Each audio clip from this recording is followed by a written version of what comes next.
রেজওয়ানুজ্জামান ডালাসে যেহেতু আছে, আমি একদম গরম গরম সেখান থেকে খবর আনতে চাই, বিশেষ করে মাঠ থেকে কি খবর তিনি আমাদের জানাতে পারেন। রাজীব শুনতে পাচ্ছেন আশা করি, এবং ফয়জুলকেও একই সাথে দেখতে পাচ্ছি।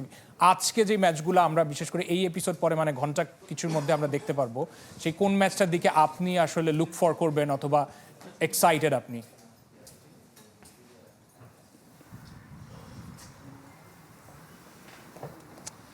ম্যাচের কথা যদি বলেন, সত্যিকার অর্থে যে এবারের বিশ্বকাপে এখন পর্যন্ত আমরা যা দেখছি, আর্জেন্টিনা এবং ব্রাজিল বাংলাদেশের মতো কিন্তু এই দেশে আসলে আগ্রহের কেন্দ্রে। এছাড়া আসলে দর্শক সমর্থকে আমি যদি বলি মরক্কো অনেকখানি এগিয়ে। এছাড়া পারফরমেন্সে যদি বলি, জার্মানি অনেক ভালো খেলছে, জার্মানি দুটো ম্যাচ জিতেছে এবং ভালোভাবে জিতেছে। ফ্রান্স স্পেনকে নিয়ে অনেক আশা রয়েছে, কিন্তু স্পেন খুব একটা যে ভালো শুরু করতে পেরেছে এমন নয়।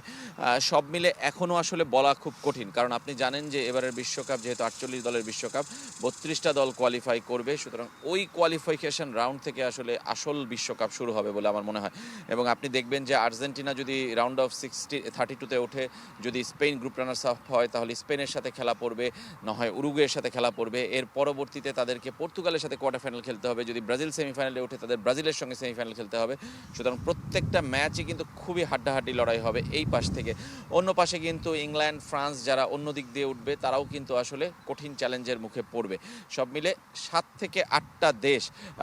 ফয়জুল, আপনার কি মনে হয় যে এই টুর্নামেন্টে এখন পর্যন্ত 7 থেকে 8টা দেশই খুবই ফেভারিট আমার কাছে মনে হয়? এবং আমি একটা কথা বলতে চাচ্ছি বারবারই, যে স্বাগতিক যুক্তরাষ্ট্রকেও কিন্তু ছেড়ে দেওয়া যাবে না, তারাও কিন্তু কোয়ার্টার ফাইনাল সেমিফাইনাল পর্যন্ত চলে যেতে পারে। অলরেডি কিন্তু মেক্সিকো কিন্তু চলে গেছে এবং রাউন্ড অফ 32 চলে গেছে। এবং যেহেতু দল বেশি, এবার 32টা দল আসবে এবং যারা গ্রুপ থার্ড হবে, থার্ড হয়ে কিন্তু গ্রুপ থেকে আসার সম্ভাবনা রয়েছে।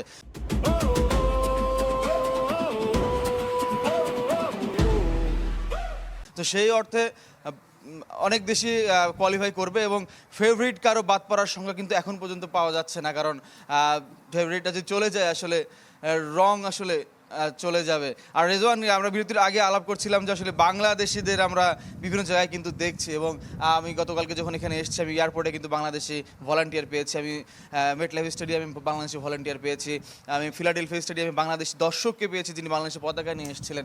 এবং আমি যখন টাইমস স্কোয়ারে গেছি, সেখানে কিন্তু আমি মেড ইন বাংলাদেশ লেখা কিন্তু আমি জার্সি দেখেছি, আর্জেন্টিনা, ব্রাজিল, পর্তুগাল সব বিভিন্ন দেশ। বাংলাদেশ না থেকেও এই বিশ্বকাপে আছে, এবং বাংলাদেশি সমর্থকরা আসলে দেশে বিদেশে সব জায়গাতেই কিন্তু আছে, এবং প্রত্যেক মাঠেই বাংলাদেশি পতাকা, বাংলাদেশের লাল সবুজের পতাকা কিন্তু আমরা দেখতে পাচ্ছি। রাশেদ। রাজীব, অনেক ধন্যবাদ।